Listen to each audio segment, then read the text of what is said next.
to From Betrayal to Breakthrough. I'm Dr. Debi Silber, and today's guest is Jarrod Barakett. Jarrod is a husband, father, and survivor who has overcome profound personal loss, family tragedy, business collapse, and major surgery.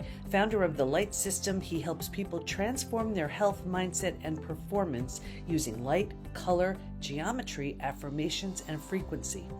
What if everything you believed about your life, your career, your family, your future was taken from you, not once, but again and again?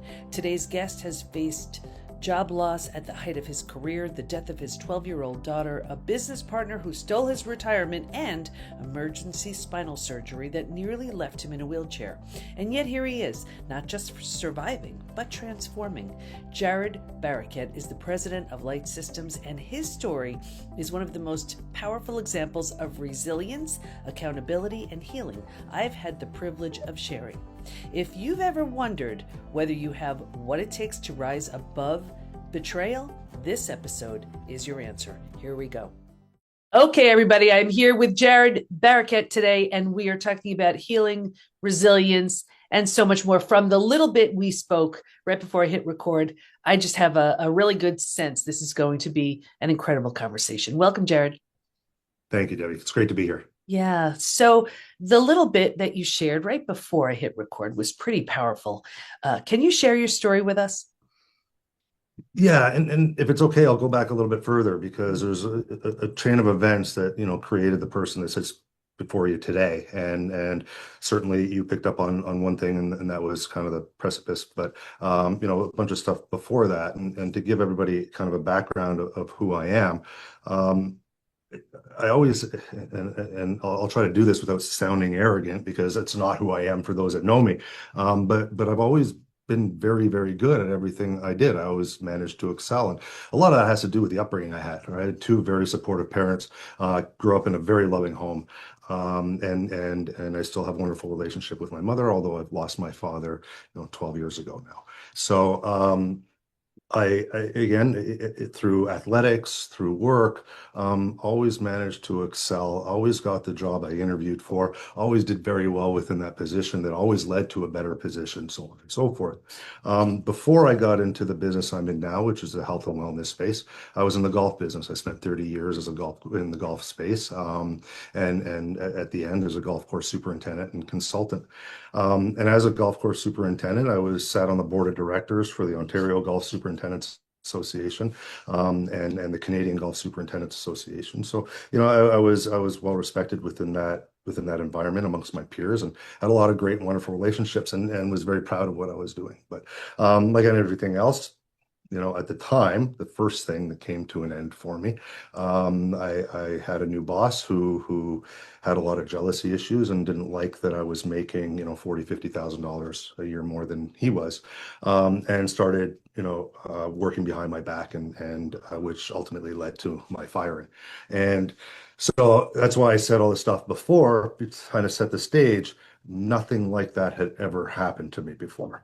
And I just want to stop you there because that's a betrayal. And I just want to, that's our audience is listening for that to see what you did with it. So let's before we get to the rest of the story, which is just incredible, and what you did with it, share with us what did you make that mean for you? What did you take from that? So I don't do that. I find it to be for myself a waste of time. Mm-hmm. I find that, listen, we all have a decision to make every morning when we wake up, and that is to either wallow in self-pity or do what you have to do to provide for your family to get by. And that's what I did. I mean, I woke up every single day without a job to go to. I took a shower and I got dressed as if I was going to work, and I went down to a makeshift office in my basement that was an unfinished basement. But I had an old dining room table that I set up there, and I pretended like I was going to work every single day. And the phone started ringing. The relationships that I had spent so much time building over the years started reaching out. And sorry, go ahead. Yeah, no, it's just because I just want to make sure everybody just squeezes as much juice out of this as they can. So what you're saying is here you had this experience, you were let go because of this person. And was there any processing of it's him, it's not me? I'm not making it mean anything about me or my talent or my something, or like there has to be something that says, it's time to move on clearly, and I'm going to either compartmentalize this, I'm going to minimize it, I'm going to process it. What'd you do? I'll give you an example. That year that it happened, so it happened in September, and I mentioned I was the Ontario director for the Canadian Golf Superintendents Association. That year, we were hosting the annual convention in Toronto, which made me the host director. Um, and I was a little baby. Yeah, I mean, I was standing up in a room of 7, 8, 900 people, giving talks and speeches and introductions to keynote speakers and so on and so forth. And I was a little baby. Yeah, I mean, I was speaking very quietly, docile. I wasn't very proud of myself, right? I had lost that through the firing. The sense of pride was gone because I had built myself into this wonderful thing that was no longer there anymore. That was a dream of mine since I was, 16 years old. Never being a great student, never had the ambition to go to university. All of a sudden, found myself interested in learning about certain things, and for me, it was soil chemistry. And so I ended up going to university and getting a degree in agricultural sciences and progressing on a fast track to becoming a superintendent, to have the rug ripped up out from under me. Yeah, it took a heavy shot at my pride. And in that moment, and I'm still ashamed of it, I exhibited that shame, right? And that loss of pride. Um, Even today, I mean, I blame that boss, but that blame doesn't do anything for me. I don't think about Of it. course. And at the time, sure, I was upset, but it was more important for me to think about what's next. Mm-hmm. I didn't have time to think about what was, and that's what I tell my daughter. I mean, almost on the daily, when girls today in school are so mean, and there's always something happening, and I have to help her through that process, right? Mm-hmm. And that is, you know, stop thinking about what was and start thinking about what will be. An Um, intentional decision. That's what it sounds like. and I'll back that up. So at a very young age, maybe 8, um, I had a I had a again, I was very much into athletics, and so before every game, my father would lay me down on the living room floor, and he would make me visualize, if it was hockey, he would make me visualize every play and every goal. If it was a swimming meet, he would have me visualize, the outcome of every race. If it was a football game, every tackle, so on and so forth. Or because he understood at the time, and I didn't understand it, I just did what I was told, but he understood at the time that if my mind believed, my body would follow. Mhm. Right. And that's what visualization is, the power of visualization and the power of affirmations and intent. Right. So that's what I talk to my daughter about, as you say, intent. And if you believe that tomorrow will be better, tomorrow will be better, Mhm. right? And there is no denying that. That is 100% true. If you truly believe that tomorrow will be better, we can control our tomorrow, our next week, our next month, our next year. We have that power because the lack of belief creates this frequency that we don't even know we're exuding. And that frequency has a direct impact on all those people around us, which creates an environment that will either be a positive outcome or a negative outcome. And let's talk about that because it was that intent to move forward that seems like it really really served you. So okay, so you lost that job and now here you are, you're acting as if, and you moved ahead, and what happened after that? So my phone started ringing. Golf courses wanted help. And I thought to myself, wow, I'm making, decent money without even trying to find work. People are reaching out to me. I wonder what I could accomplish I put my mind to it and I tried to build this business. And that's what I did. I started a consulting business that ended up being very lucrative. I had golf course clients from coast to coast in Canada, and even fine turf clients. So Toronto FC, which is a Toronto football club or soccer club, they were a client of mine, and so I did very well with it. Um, and then 2013 hit, and I lost my father. So 2010, I lost my job. 2013, I lost my father. My father was, not just a dad, but he was a very, very good friend, if not my best friend. And today, I still miss him because I don't have that mentor that I once had to bounce things off of. Hmm. Every day I wish he was still with me so I could bounce some ideas off him and stuff. So that was a challenge. And but again, you keep moving forward. And then in 2014, I started the process of going through a divorce. So now all of a sudden there's a pattern arising, right? Always on this upward trajectory. And then from 2010, it's like I'm crashing. Um, and but still the consulting business continued to grow. And in 2016, I had a cousin who was getting married in Newport Beach, California. He had a large scale cannabis retail and cultivation the operation. Hmm. So he asked me, I went down for his stag, and he asked me to take a look at all of his grow operations, and it didn't take me long to turn to him and his partners and say, you guys really don't know what you're doing here. And they were doing a good job, but they weren't using any kind of science in their decisions. And so they asked me to come back, and I did. I found a lab that would work with me, started testing tissue samples and soil samples, and put them in a position to start making, fiscally and environmentally responsible decisions in their cultivation. That led to them asking me to move down full time and manage their cultivation. So I did that. I wrapped up my consulting business, and they made me an offer I couldn't refuse. And I moved to California, but still the family in Toronto. So I was commuting from Newport Beach, California to Toronto every week. And it was exhausting, but rewarding, and things were going really, really well. There was a partnership dispute. I ended up taking over as the operating partner within the business. And at the time, it was the largest dispensary chain in California, second largest dispensary chain in California, Nevada. So things were going really, really well again.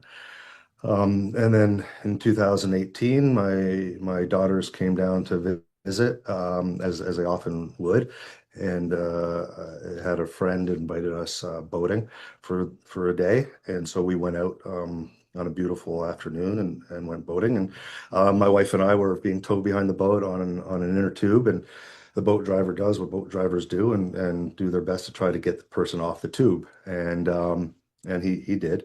My wife and I went flying, and I'm a strong swimmer. She's not a great swimmer, so we both came up to the surface. I checked on her immediately, make sure she was okay. She was laughing, so I started laughing. And then I heard some yelling coming from the direction of the boat, and I saw the wife of the boat operator carrying something that looked like a life jacket, and she was screaming, "She's gone! She's gone!" And what had happened when the boat stopped, my 12-year-old daughter went over the front, and My then underneath the gosh. boat, and the propeller got her in the back of the head and ripped the life jacket off of her. And we spent 4 days on that lake looking for her.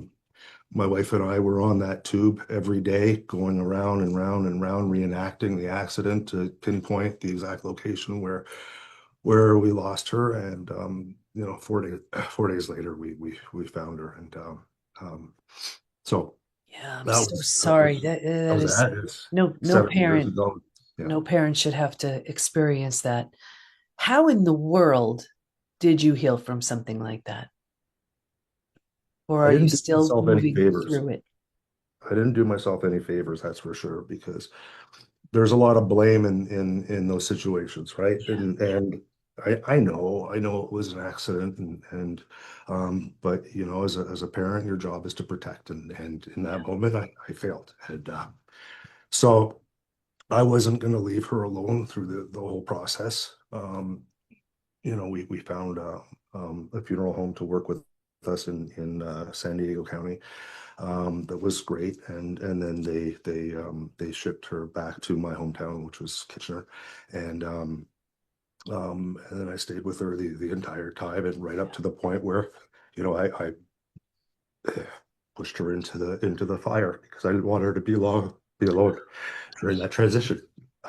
So, and my wife, I mean, God bless her, she was with me the whole time too, right? Yeah. And this is my second wife, so not the mother of my daughter, the stepmother of my daughter, who loved her very very much and loves me very much, and so she wouldn't leave me alone through that process. Um, so yeah, I did myself no favors, for sure. I actually went back to work probably about 2 weeks later because I just needed to get my mind in the right place, Yeah. and it didn't take me long to realize that was a mistake because I didn't like the state of the business when I got back. I felt like I had been through enough, and now I had this mountain of work that I had to deal with because my staff wasn't performing. And so I went down one side of the boardroom table and back up the other. I screamed and yelled at every single one of them. I brought most of them to tears, and then I went to tears and apologized and excused myself and took a few days more off work. Yeah. Um, I mean, I imagine everything is just meaningless at that point. How can you make sense of anything? So there's so much grief. There's so much to move through. There's so much to process. How'd you do that? I have another little girl, and I have a wife, and both of them depend on me, heavily, as they should. I have a responsibility to them, and I wouldn't be doing either one of them any favors by not getting, sounds stupid, but by getting back on the horse, and Yeah. and that's what I had to do. The bills don't stop. Life doesn't stop because of my mountain of shit. I'm sorry if I shouldn't swear, but life goes on, and I didn't have a choice but to focus on what will be. Um, and look, it took, I'm not gonna lie, it took me a long, clearly I'm not over it. I don't think you ever get But over it, something like that. I imagine. not Yeah. likely. How did your family pull together? What did what happened with the family? Your daughter, your wife, your any extended family? Again, I come from a very tight family, Mhm. and I have a very tight group of friends, right? And so, everybody kept pushing me to therapy, and because certainly I need therapy, and so I did. I mean, I think I went through three therapists, and it wasn't for me. And the reason it wasn't for me is because I'm blessed to have a tremendous network of support, right? I would much rather talk to a friend than talk to a stranger personally, Mhm. Yeah. right? And I have that around me. Um, Which is you such a know, gift. And think about it, it's almost like the perfect setup for such a tragedy. yeah, It's almost like the universe is saying you're gonna need every ounce of support from the people that you feel safe giving that to you. So let's give you yeah, those friends, that family, because so many people don't have that. It's certainly not to minimize any of it. Listen, it's terrible, but when you think about how so many people don't have a support system when they so desperately need it, and here you had this amazing sort of assembled team, right, for when you yeah. needed it most. I did. And, the night before the funeral, we had, so a friend of mine owned a hotel in the town of Kitchener or Waterloo, which is a neighboring town. And we had at least 50 people from Montreal. So this is we're outside Toronto. We had at least 50 people from Montreal at that hotel, and people from Boston. Um, all came up to show support and to be with my family. And Yeah. I mean, you want to talk about moving. And there was no tears that night. It was all smiles and reminiscing and stuff. And it meant the world to me. And all those people mean the world to me. Yeah, what a beautiful celebration. So, I know you said therapy wasn't a fit for you, and for many people it is not. And here's where we need to really seek the support of whatever's going to work. So, supportive people in your life. And also it could be somatic, the body-based tools, and it could be spirituality, it could be anything. What were some other things that worked for you? So again, for me, it was moving on, not forgetting, but moving on, and distractions. For me, distractions have always been very, very, very good for me. Yeah. And I find them in different places, right? In either hanging out with friends or going to the gym and clearing my mind from different things. And work has always been a wonderful distraction for me. It's always been there for me, through all the garbage in my life, even losing my job. Work was still there for me, Mhm. because there was another job coming, and so yeah, distractions wholeheartedly. Um, and there's more to the story that we haven't gotten through all of it yet. We're only in 2018. Mhm. But there's certainly a lot more that came that really brought me to where I am today, that I think will answer your question as to what other avenues are there that I Mhm. took. Yeah. And so in when COVID happened, again, I was commuting back and forth from Toronto to LA. The Canadians shut down the border, and so that made travel, impossible. Um, so I had a decision to make at the time, and the decision was work or family. Because I couldn't, if I stayed in California, I wouldn't be able to see my daughter. And so I made the decision to move back to Toronto to be with my daughter, and I ran the business from Toronto, or outside of Toronto, for the better part of a year, or more, until I realized that my cousin and business partner essentially started selling off all the assets and putting all the proceeds up his nose and in slot machines. Oh, wow. Um, so, you know, again, just another kick in the teeth. Yeah. Um, and I'm not gonna lie, I mean, you go through so much trash and hardship, and Yeah. and you start to think, what's wrong with me, Mhm. right? What am I doing? Um, I know what it was now. I've got it figured out because of the world that I live in. Um, and I alluded to it already a little bit, but again, what are you going to do? It was done. Um, Lost a lot. It was going to be my retirement, and I had to essentially start over. So again, doing what I always do, rely heavily on relationships and find the next thing. And that's I want to what just stop led you right me. here, Jarrod, because there are people listening, people watching who they've been through hardships and they're just done. They're like, you know what? That's the last one. I'm out. I just can't do this anymore. And they just either medicate, numb, suppress, avoid, try to outrun it. And they don't seem to have they don't choose the resilience of, you know what, like, this sucks, but it happened again. I'm picking myself up and here we go. So tell us the most recent thing you've done to move through this. So, in now, fast forward to uh, a few years later, and again, I love sports, love athletics, always staying busy with the gym and everything else, and so I started to experience excruciating back pain. I mean, it started off as back pain, got progressively worse and worse and worse and worse, Mm-hmm. until playing baseball, I started falling a lot. And the kids would always laugh because there goes Jarrod running to first and he's falling, and that's just because my legs couldn't keep up with my mind. And Mm-hmm. that turned into some numbness, which turned into some loss of continence. And my wife said, Jarrod, that's enough. We're going to the hospital. And we did, and they did an emergency, or they did an MRI on the spot, and found that my spinal cord was so severely compressed that I was risking being in a wheelchair for the rest of my life, and they wouldn't let me leave the hospital. So without surgery. So, not the kind of decision you want to be faced with in an emergency situation, but I felt like I had no choice. So I did. I had emergency spinal surgery. I have a 10-inch scar down my spine now, full of rods and screws and whatnot. And if I tell you how excruciating that pain was, not before the surgery, I'm talking about after the surgery, it would be an understatement. And you got to remember, right? My business partner and cousin had an opiate addiction, and for me, I had to get off that stuff as soon as possible. I wasn't going down that road. Mm-hmm. So I think 3 weeks in, I cut myself off from the painkillers, and again, not doing myself any favors. It was hard.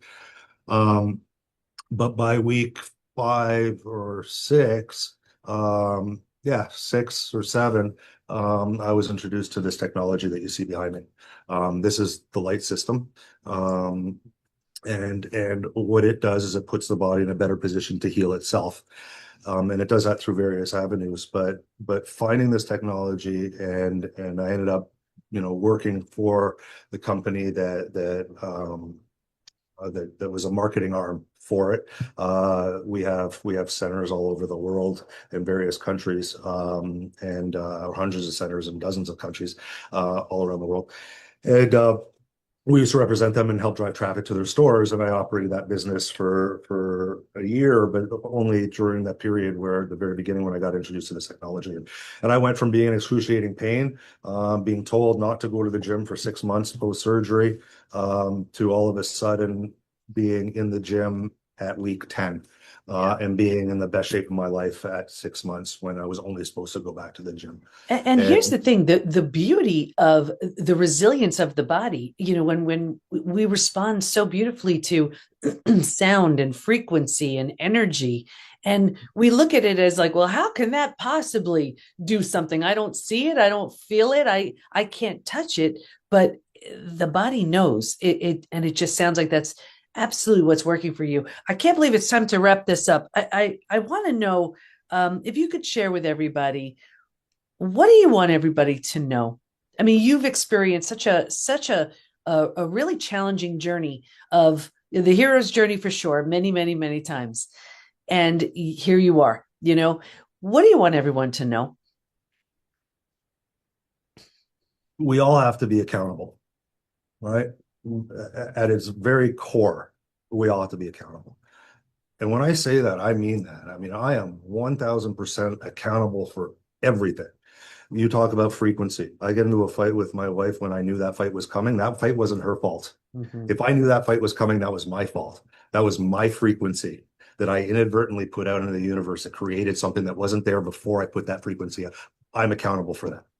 I am accountable for every result. And that's why I say my life downward trend from 2010 to 2024 before it took a turn.